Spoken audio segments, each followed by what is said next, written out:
جب حضرت مہدی کی قیادت میں مسلمان صاحب ایمان اہل عرب یہودیوں اور عیسائیوں کی طاقت سے ٹکرائیں گے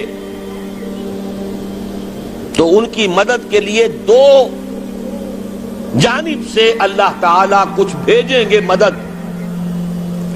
ایک تو آخری مرحلے میں مدد آئے گی حضرت مسیح عیسیٰ ابن مریم کا نزول، جو یہودیوں کی طرف رسول بنا کر بھیجے گئے تھے.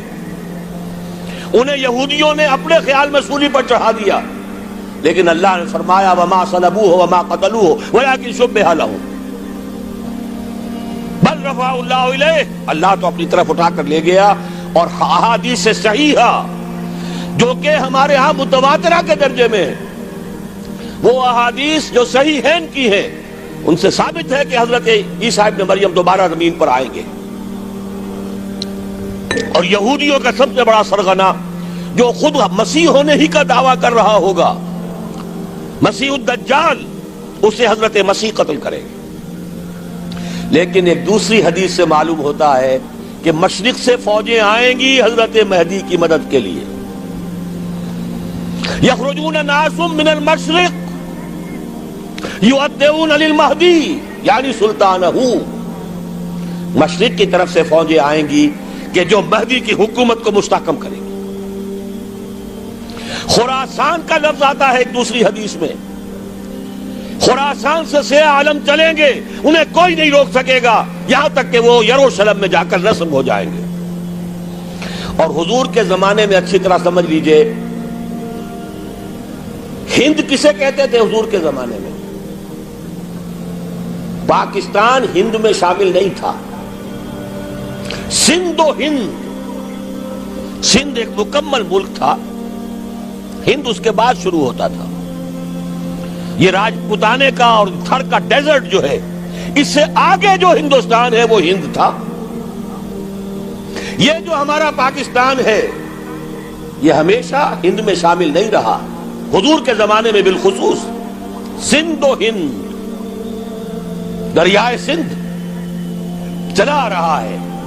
یہ ساری ٹریبیوٹریز جو پنجاب کے اندر اس کی ہیں، یہ سب ایک علیحدہ ملک ہے جو اس زمانے میں سندھ کہلاتا تھا. اور نمبر 2 یاد کیجئے، اس زمانے میں خراسان ایک علاقہ تھا جس میں موجودہ افغانستان کا 2/3، تھوڑا سا حصہ ایران کا، اور جہاں تک میں تحقیق کر سکا ہوں آج تک پاکستان کا بھی علاقہ، خاص طور پر مالاکنڈ ڈویژن جو اس خراسان میں شامل ہے.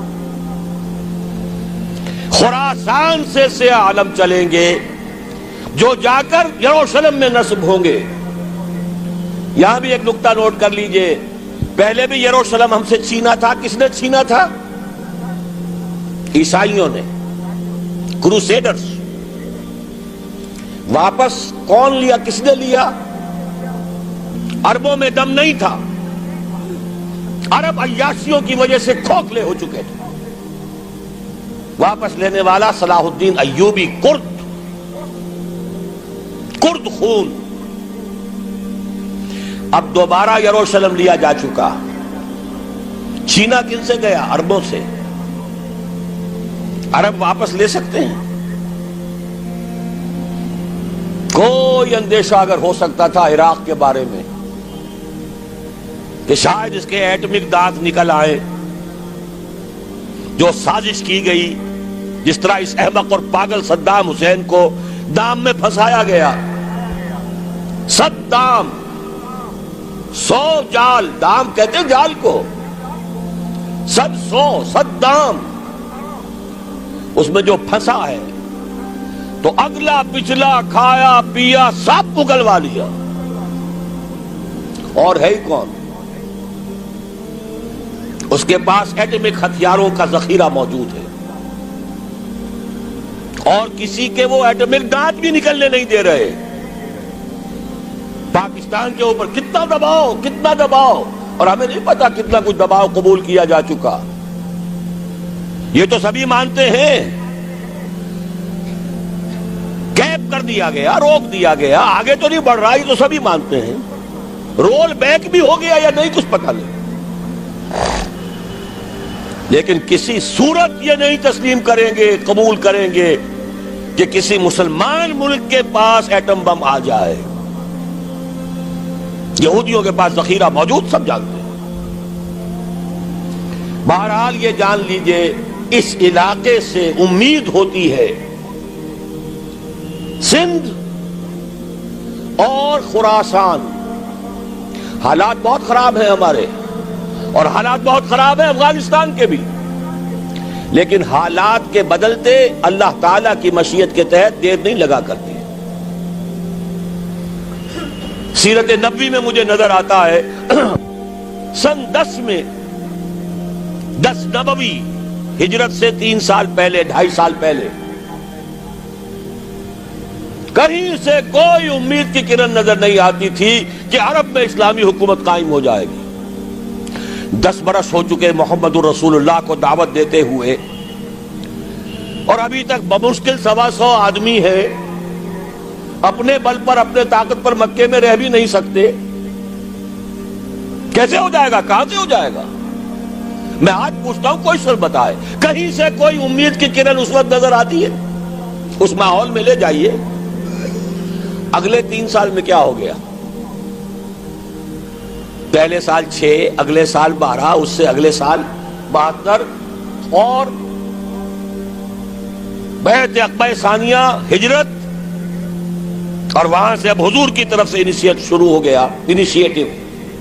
تو ہم نہیں کہہ سکتے. اللہ تعالیٰ کی قدرت، اللہ کی مشیت. یہ یقین ہے کہ دنیا کے خاتمے سے پہلے نظام خلافت قائم ہوگا، اور تمام دنیا میں ہوگا.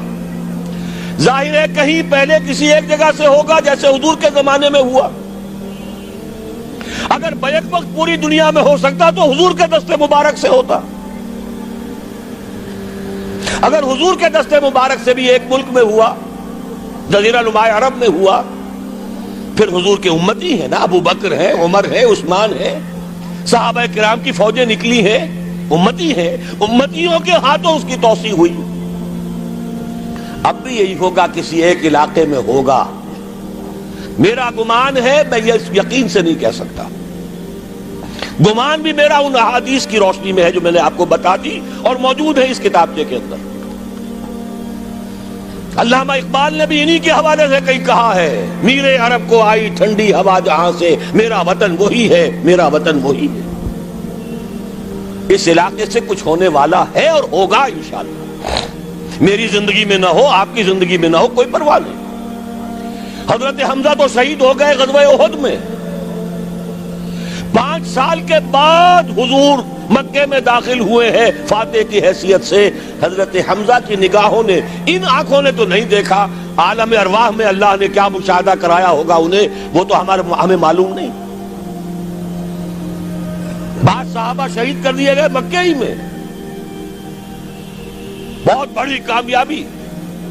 اپنی جان لگا دیں، اپنے آپ کو کھپا دیں، اپنے آپ کو مٹا دیں. جس طرح روڑی کوٹ کر بنیادوں میں بھر دی جاتی ہے، ہماری ہڈیوں کا چورا بنا کر اور ہمارے خون کے اندر اسے گوندھ کر اگر وہاں ڈال دیا جائے، اس سے بڑی سعادت کوئی نہیں. اس پر تعمیر ہو خلافت علی منہاج النبوہ کی، ہم اس کی بنیاد کے اندر دفن ہو جائیں، یہی بہت بڑی سعادت ہے. لیکن یہ ہوگا. میں نے عرض کیا تھا کہ یقین ہے مجھے کہ ہوگا، اور ہر صاحب ایمان کو یقین ہونا چاہیے کہ ہوگا. باقی یہ کہ یہ آثار ہیں اور احادیث بھی ہیں، اور 400 برس کی تاریخ بھی بتاتی ہے کہ یہیں سے ہوگا. 1000 برس تک سارے مجددین امت عالم عرب میں پیدا ہوئے. 11ویں صدی کا مجدد اعظم شیخ احمد سرہندی کہاں دفن ہے؟ سرہند میں، ہندوستان میں. 12ویں صدی کا مجدد اعظم شاہ ولی اللہ دہلوی کہاں دفن ہے؟ دہلی میں.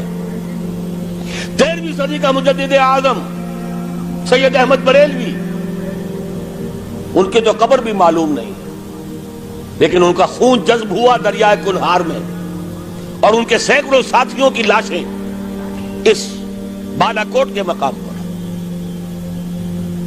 14ویں صدی کے مجدد اعظم شیخ الہند، لیکن ان کے ساتھ ساتھ اتنے اعظم رجال علامہ اقبال جیسا مفکر، مولانا مودودی جیسا مصنف، مولانا الیاس جیسا مبلغ کہیں اور ہمیں دکھا دیجئے آپ۔ میں کل کہیں عرض کر رہا تھا، دیکھیے پہلے جو ہے 1000 برس تک ہر خیر ہندوستان میں باہر سے آ رہا تھا۔ معین الدین اجمیری باہر سے آ رہے ہیں، شیخ علی حجویری باہر سے آ رہے ہیں، سندھ میں جتنے اولیاء دفن ہیں سب کے سب باہر سے، ایران سے چلے آ رہے ہیں۔ لیکن جیسے ہی 11ویں صدی شروع ہوئی ریورس ہو گیا آرڈر۔ اب سلسلہ مجددیہ نقشبندیہ اب ہندوستان سے نکل کر پھیل رہا ہے، پورا افغانستان، پورا ترکستان، تمام یہ ترک ریاستیں جو آزاد ہوئی ہیں ابھی USSR کے خاتمے کے بعد، یہاں تک کہ سائپرس، جزیرہ قبرص، پورا ترکی جو اب بھی ہے موجودہ ترکی، سلسلہ مجددیہ نقشبندیہ کہاں سے چلا؟ ہندوستان سے پھیل گیا پورے عالم اسلام۔ مفکر، علماء دین اور تمام علوم دینی کا مجدد شاہ ولی اللہ دہلوی، خالص ترین جہاد فی سبیل اللہ دور صحابہ کے بعد جماعت مجاہدین جام شہادت نوش کیا، سینکڑوں ہمارے مجاہدین۔ پھر 14ویں صدی میں اقبال جیسا مفکر، مودودی جیسا، دوبارہ دوہرا رہا ہوں، مصنف، مولانا الیاس جیسا مبلغ مجھے تو کہیں نظر نہیں آتا۔ تمام مسلمان ممالک آزاد ہوئے، کہیں اسلام کا نام نہیں لگا، نہ سیوکارنوں نے نعرہ لگایا، نہ کہیں کسی اور نے نعرہ لگایا۔ عربوں نے بھی عرب نیشنلزم کا نعرہ لگایا، اسلام کا نعرہ نہیں۔ تحریک پاکستان میں نعرہ لگا، پاکستان کا مطلب کیا؟ لا الہ الا اللہ۔